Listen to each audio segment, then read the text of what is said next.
Hello YouTube, welcome back to my channel. Today I'm going to make a little review of another recent Stefan Molyneux video where he mentioned something about ethics and his UPB and how he sort of polices around people trying to be critical and ask questions about it. I have, for your information, if you don't know already, I have made a 10-hour plus complete deconstruction of part one of his ethics that points out how it sucks like a vacuum, how badly argued it is, and how ridiculously bad he is at proving anything, quote, proof, in his so-called proof of a secular and rational ethics.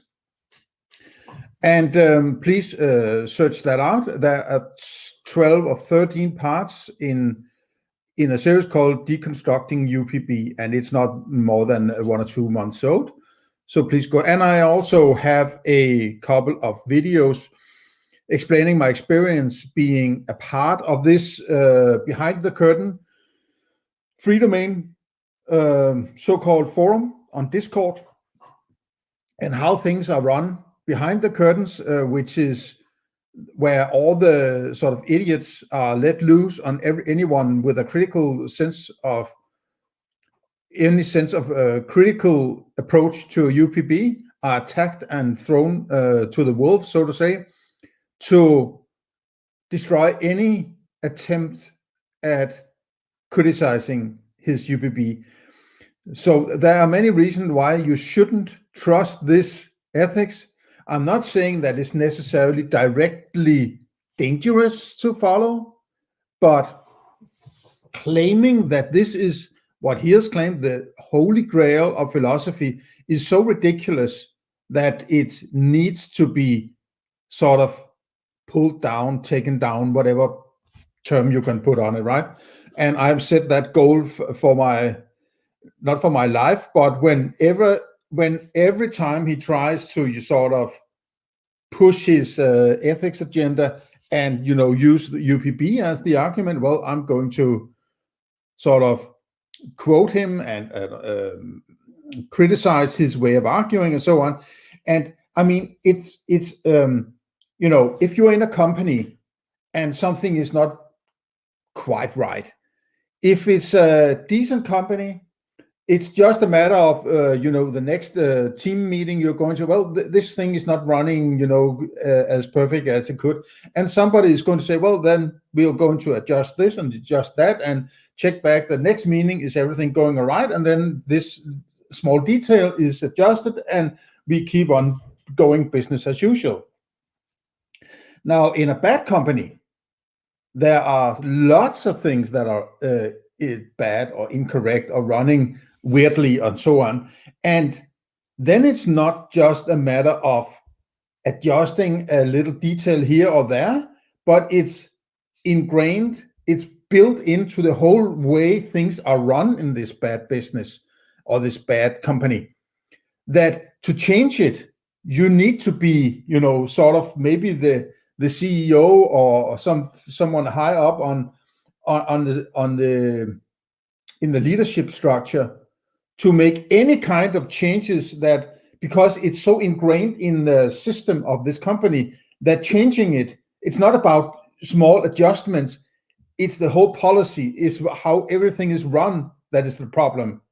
So if you're going to challenge that, you're probably going to be thrown out instead of being welcoming into adjusting a little here and a little there, if you get my drift, right? So I see free domain as a very bad company where anyone trying to adjust this completely freak of ethics is thrown out rather than staying there pointing out that the emperor has no clothes on, right? So it's like this. If you're welcome in and asking questions and what about this and what about that, shouldn't it be, adjusted a little here and adjust a little here there, and you're welcome in, that's a good company, right? Or that's a good philosophical forum. If you're attacked for asking any questions about ethics, unless you're saying, wow, you're so great, you have solved all the ethical problems of the world, oh, I've given you 2 Bitcoins for being so fantastic, then you're welcome in. Well, then that forum or that philosophy sucks like, the ultimate empty space, right?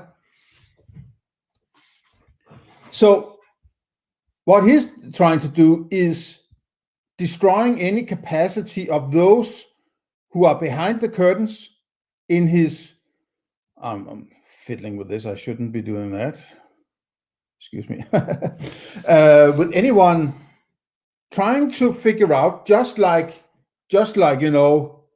Kristallnacht or something like that, right? Are there any Jews here? Are there anyone who should not criticize any opposing the rules or the political correctness of his philosophy behind the curtains? Then they're attacked and thrown to the wolves, and eventually will disappear because why would you waste your time getting attacked all the time for asking questions? So that's what he's doing when on the inside. Only if you are a subscriber to, you donate via his Patreon or whatever it is, you get access to this forum, and then you'll sort of can discuss with everybody else there and Stefan Molyneux if you are that lucky. And he's trying to, by this enclosure of people are not seen on the outside of free domain, right? The only thing that is seen on the outside are those Stefan Molyneux and potentially a few of those politically correct from the inner circle who can, participate in some Bitcoin roundtable or some discussion of this or some discussion of that. And he's probably highly censorized that if it doesn't conform to what Stefan wants, it's not publicized, right?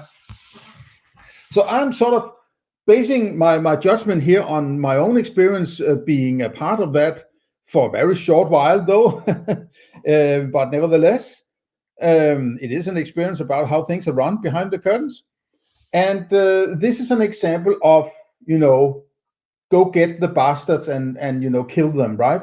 We don't want to have critical discussions here. We want to destroy people who criticize Stefan Molyneux. So let's try. So, she just questioned. And anybody who's run an online forum, I want to get the feedback here. You're getting feedback. Give me a why if you've ever run an online forum or moderated an online forum, right? You know how this shit works, right? Just let me know.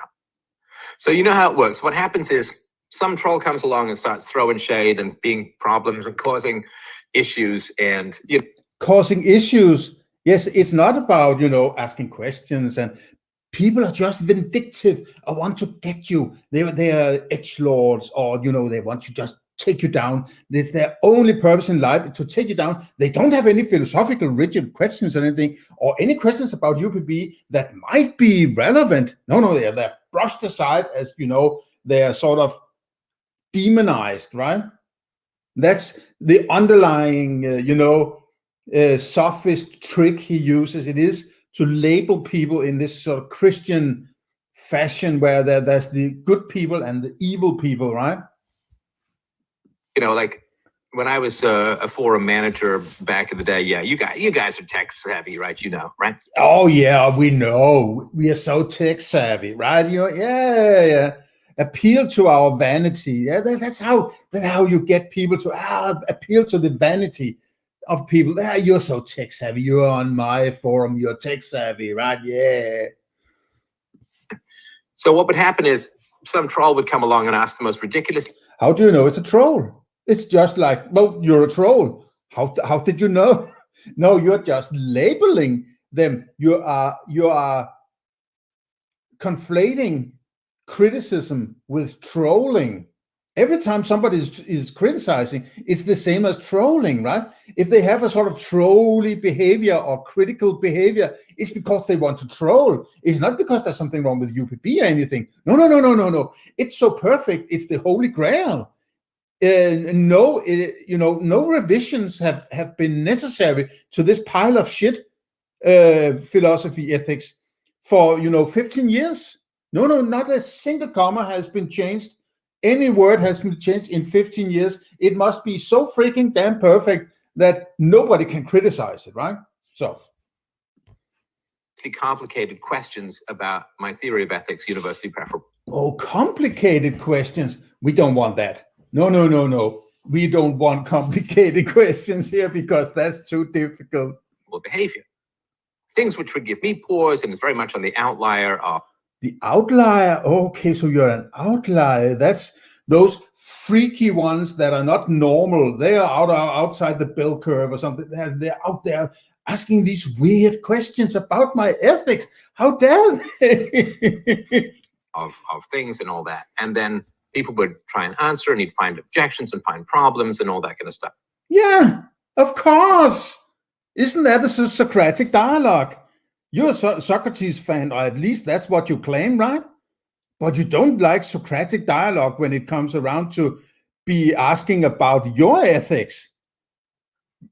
People should just swallow it and give you money, right? That's what you want. You don't want criticism. No. Because you're not a philosopher. You're only into history, right? You're into history of philosophy, so you're not a philosopher. Stuff, right? And so, a famous one was, so you're in a cafe and a guy's looking at leaked nude pictures of some celebrity. Do you get to smash his laptop because he's viewing stolen goods? Well, shouldn't your, do you get to, it's still a valid question. Well, if he has stolen, if you know he's stolen something, can you smash his laptop? It should be a very simple question, yes or no, according to this or that part of UPB. Well, why would that be so difficult? An interesting question, right? Interesting question. So, no, it's like cleaning a public toilet. Yeah. So anyway, this person would ask these ridiculously difficult questions about UPB. It's an interesting question, but it's a very difficult question, apparently. Or is he referring to something new now, or what? And people would struggle to answer, and I would struggle to answer those questions. Oh, you would struggle. Oh, poor little you. Oh, it's a tough question. It's a troll. It's got to be a troll. I can't answer this question, so it must be a troll. Tough, right? He would overlook the fact that UPB completely bans rape, theft, assault, and murder, which is... Ban is not a part of ethics, right? Banning, that's the state that bans, right? Banning is saying, if you do this, I'm going to shoot you, right? That's a ban. That's not ethics, right? Banning and ethics has nothing to do with each other. Ethics is what prescribes a moral principle that is supposed to you can follow in order to make sure that the dispersion of consequences from a certain interaction is spread out evenly according to sort of a judgment of fairness, right? There's nothing that says that you should do this or should do that. Either there's a yes or no question, or it's not a valid moral question. There are these three possibilities from the so-called troll asking this question. It shouldn't be that hard to answer. There's 99.9% of the crimes going on in the world today outside of central banking. Yeah, but that doesn't mean that. So 99% of the situations you are in on an everyday basis is rape, theft, assault, and murder, and the rest is something else? Or is the only situations where you have a moral content or applying a moral principle is when these four so-called situations occur? Well, I have never seen any of them. Maybe a bit of assault, but I've never seen any of the others. What about the rest of your life? Is that just devoid of morality of any kind? And when do you know when you're supposed to enter into a moral judgment or application of a moral principle? Is that valid in that situation with the guy with the laptop? And so it solves most of those problems, but he come up with these obscure things. And then he'd chip away at it and find problems with it. And then they'd say, well, listen, why don't you just read the book, understand the theory, and then come back? Because it doesn't sound like you understand the theory. And then the troll would be like, oh, so you can't even answer these questions. You just go and tell me to read the book. Like, it's just a cult here. Nobody can think for themselves, right? So Oh, it is a cult. Of course it is a cult. I pointed out that in the two-part video series where I explain my experience with the Behind the Curtain forum on Discord and how it works. It is a cult. Of course it is a cult. It has cult. You may not believe, Stefan may not believe he's running a cult, but he is running a cult. It has become a cult, and he stays, let it be as it is. So he's running a cult. It's a default cult. As it is. Of course it is.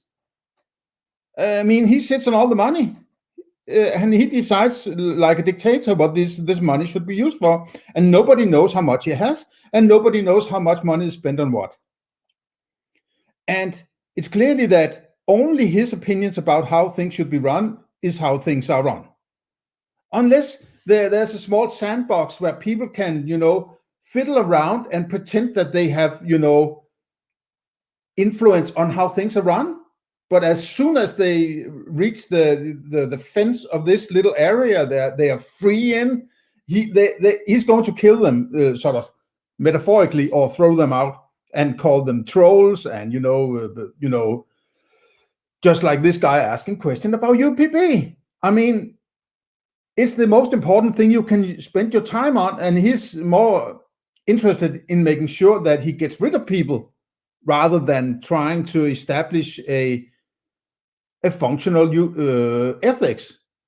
And UPB certainly isn't functional. Nobody's using it, right? Nobody's using it. He probably isn't using it himself, since he is appealing to Christianity and the Ten Commandments and licking the ass of Christians this way, right? Maybe there's a bit of money in that, or maybe a lot of money. Christians are known to have some money, right?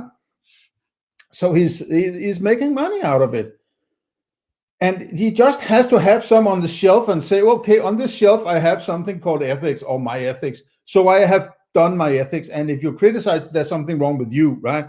That's how he's going to step into the next part of his free domain kind of appeal to politics and Christianity, right? He has his own, but he's not going to use it. But it has to be there. Otherwise, people will say, what kind of philosopher are you? Well, he'll say, I'm that kind of philosopher who throws you at the, out the door if you don't comply. Screw off, get lost, go take a flying fuck at a rolling donut, you're gone, right? Yeah, that's it. If you ask questions about my ethics, you are going to kicked out in the street, right? It's so much bullshit, this philosopher. He is an imposter. He's like a little jester thinking he has solved the biggest problem in world history, and he hasn't. It's a parody of philosophy what he has written, right? So, and please go listen to my 12-13 part deconstruction series, that if you have the time, 10 plus hours, where the most critical stuff I spent extra time on explaining how ridiculously bad it is, right? So don't trust this guy. He doesn't know what he's talking about. He's an imposter. He's a, megalomaniac who thinks he's, maybe he knows that it doesn't work. Maybe he has got a sense that nobody else takes my so-called ethics seriously. Right? He knows deep down inside, maybe that's why he is appealing a bit to Christianity, because in his private life, he needs to have something. If people don't believe his shit, why should his family believe his shit, right? So now he has to pull in some other things, that don't steal, don't this, don't that, the 10 Commandments, which is basically what he's proven 4 out of 10 of the 10 Commandments in his ethics, which is so ridiculous, right? and he doesn't even know that he has bridged Hume's is-ought gap without, or pretended to do that without explaining how he does it, which is the problem that Hume pointed out. He's not even aware that he is violating Hume's is-ought gap, right? He just doesn't care, right? So, sign of bad philosophy and a bad philosopher. So, and then you know what happens, right? You know what happens. It's so inevitable, right? So first of all, when you ban them, they get their friend, they either create a secondary account or they get their friend to say, a friend comes in. So other people on the forum, they don't know how the other members of the forum are related. So if somebody is kicked out and somebody else says, well, maybe he or she had a point about that, then they will be labeled as a complicit troll that also has to be removed, right? We are only collecting, the SS here, right? It's this Sturmabteilung we are going with here, and they are going to burn the books and kick out those who are unwanted in society, right? So that's a sign of very, very, very, very bad philosophy.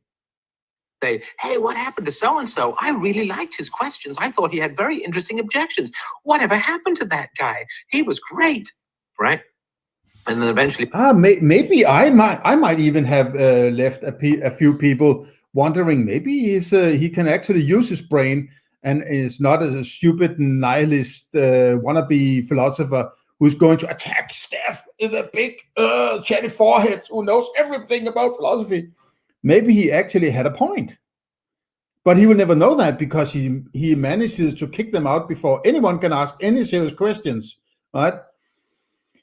And when somebody else in there who has a bit of integrity says, well, maybe there was a few things we could discuss here, then they're kicked out also, right?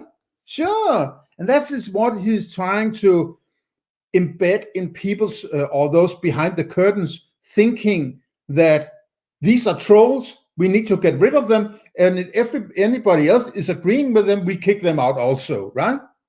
So please tell me what is going on behind the curtain there. I want to know if that's how it's run, if my prediction is sort of true. It comes out that he's banned, and it's like, wait, he got banned just for questioning UPB? He got banned just for asking some simple questions about the ethical theory that people believe in around here? Right? That's the venom. That's the venomous sophist snake spewing his poison in the face of people asking questions about. He thought he has solved the world's problems, and he is only taking a big dump on ethics. That's all he has done. He hasn't done the homework in order to figure out how this is supposed to be done, right? He doesn't even understand what he's doing. He became a millionaire by doing this philosophy show, right? Probably a multi-millionaire in cryptos, and now he is just farting around in the wind and trying to keep this going so he can make some money. He doesn't care about philosophy anymore. Why would he? Right? Now he's going to protect his business model. I mean, it's all garbage. It's all nonsense and garbage. Yeah, because you say so. It's all garbage and nonsense. That was a troll. I'm going to tell you every time there's a troll, and then we are going to kick them out because here we are in the philosophy world. We want to make sure we have good philosophy. And good philosophy is my philosophy. So, bye-bye. So, yeah, the guy, it was a Telegram, right? Yeah, obvious troll. Obvious troll is obvious. And... obvious troll is obvious on Telegram. Okay, so it wasn't on Discord. Well, whatever. So